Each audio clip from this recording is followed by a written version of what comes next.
नमस्कार, आप देख रहे हैं पंजाब केसरी टीवी और मैं हूं आपके साथ अंकित राय।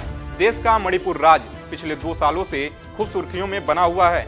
इसी बीच मणिपुर में कुछ दिनों से राजनीतिक उथल पुथल देखने को मिल रहा है।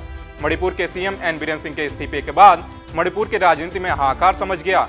मणिपुर में सियासी घमासान के बीच राष्ट्रपति शासन लगा दिया गया है।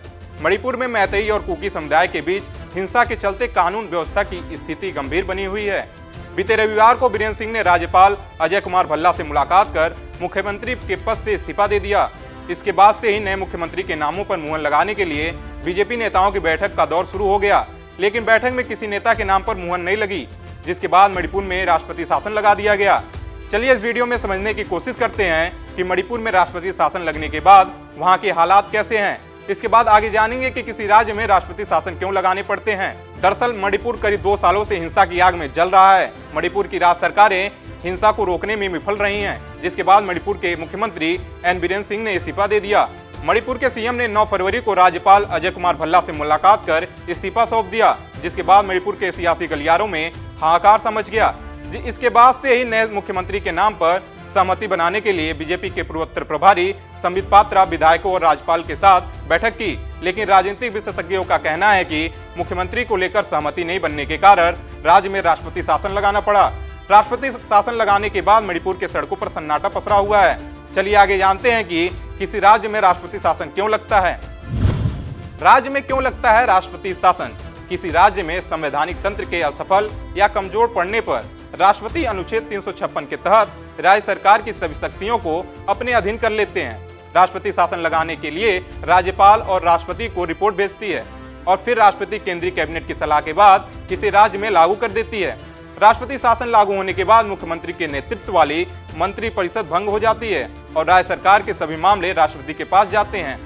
यही कारण रहा कि मणिपुर में राष्ट्रपति शासन लगाना पड़ा, क्योंकि मणिपुर करीब 2 सालों से हिंसा की आग में जल रहा है, जिसको मणिपुर के मुख्यमंत्री एन बीरेन सिंह रोकने में असफल रहे। इस हिंसा में मणिपुर में लगभग 250 लोगों ने अपनी जान गंवाई, लाखों लोग घर से बेघर हुए, हजारों आसियाने जलकर राख हो गए। यही कारण रहा कि मणिपुर में राष्ट्रपति शासन लगाना पड़ा। चलिए आगे जानते हैं कि किस नियम के तहत राज्य में राष्ट्रपति शासन लगाया जाता है। किस नियम के तहत लगता है राष्ट्रपति शासन? भारतीय संविधान के अनुच्छेद 355 और अनुच्छेद 356 के तहत राष्ट्रपति शासन लगाया जाता है। अनुच्छेद 355 केंद्र सरकार को राज्य को बाहरी आक्रमण और आंतरिक अशांति से बचाने की ताकत देता है। आपको बता दें कि साल 2022 में मणिपुर में भारतीय जनता पार्टी ने अपनी सरकार बनाई थी। 60 विधानसभा सीटों वाले राज्य मणिपुर में बीजेपी ने विधानसभा में 32, कांग्रेस ने 5, अन्य ने 23 सीटें जीत हासिल की थी। मणिपुर में राष्ट्रपति शासन लगने के बाद विपक्ष केंद्र सरकार पर हमलावर है। कांग्रेस से राज्यसभा के सांसद जयराम रमेश ने कहा कि मणिपुर में संवैधानिक तंत्र ध्वस्त हो चुका है। नहीं, ये पूरी तरीके से अप्रत्याशित नहीं है। 20 महीनों से हम ये मांग कर रहे हैं कि राष्ट्रपति शासन के अलावा और कोई रास्ता नहीं है। फरवरी 2022 को भारी बहुमत से बीजेपी और उनके सहयोगी पार्टी एनडीए को भारी बहुमत मिला मणिपुर में, पर 15 महीने के अंदर मणिपुर जलने लगा।